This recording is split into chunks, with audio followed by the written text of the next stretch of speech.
excited for the potluck. Yeah, it's so hungry. Hey guys, ഇന്ന് എൻ്റെ ഓഫീസിൽ പോട്ട്ലക്ക് ആയിരുന്നു. പോട്ട്ലക്ക് എന്ന് പറഞ്ഞു കഴിഞ്ഞാൽ അറിയാത്തവർക്ക് വേണ്ടി പറയാണ്, നമ്മൾ ഓരോ ആൾക്കാരും കുറച്ച് ഡിഷ് കൊണ്ടുവരാം, എന്നിട്ട് അതൊക്കെ മിക്സ് ആക്കിയിട്ട് നമ്മൾ എല്ലാവരും കൂടി സെർവ് ചെയ്ത് കഴിക്കും. അതാണ് പോട്ട്ലക്ക്. ഞാനിപ്പോൾ ഇത് പറയാൻ കാരണം ആദ്യം എനിക്ക് അറിയില്ലായിരുന്നു എന്തായിരുന്നു പോട്ട്ലക്ക് എന്ന്. ഞാനും എക്സ്പീരിയൻസിലൂടെയാണ് മനസ്സിലാക്കിയത്. അതുകൊണ്ട് ചെറിയൊരു ഇൻഫർമേഷൻ ഷെയർ ചെയ്തതാണ്. അപ്പോൾ ഇന്ന് നമുക്ക് ഉണ്ടായത് ചിക്കൻ കറി ഉണ്ടായിരുന്നു, 2 തരത്തിലുള്ള ചിക്കൻ കറി, പൊറോട്ട ഉണ്ടായിരുന്നു, കുറച്ച് ചോറുണ്ടായിരുന്നു, സാലഡ് ഉണ്ടായിരുന്നു, പിന്നെന്താ അൽഫാം ചിക്കൻ ഉണ്ടായിരുന്നു, അങ്ങനെ എന്തൊക്കെയോ സംഭവങ്ങളൊക്കെ ഉണ്ടായിരുന്നു, സ്വീറ്റ്സും ഉണ്ടായിരുന്നു.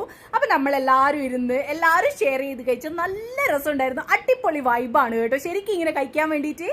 പക്ഷെ ഇതൊക്കെ കണ്ടപ്പോൾ എനിക്ക് എന്തോ ചിക്കൻ കഴിക്കാൻ തോന്നിയിട്ടുണ്ടായിരുന്നു. അതുകൊണ്ട് ഞാൻ വെജ് കറിയും പൊറോട്ടയും സ്വീറ്റ്സും സാലഡും അതൊക്കെയായിരുന്നു ഞാൻ കഴിച്ചത്. ഇതാണ് എൻ്റെത്.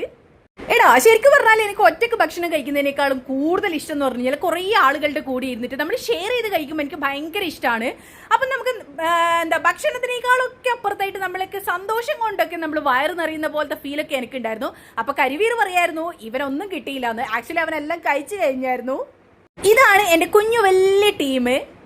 എല്ലാം കഴിച്ചു കഴിഞ്ഞപ്പോൾ വയറങ്ങ് പൊട്ടാനായിടാ, ഇനി എന്ത് ചെയ്യും, ഉറങ്ങണം എന്നൊക്കെ ആയിരുന്നു ശരിക്കും എല്ലാവർക്കും തോന്നുന്നുണ്ടായത്. ഓഫീസിൽ പോയിട്ട് പിന്നെ ഉറങ്ങാൻ പറ്റില്ലല്ലോ.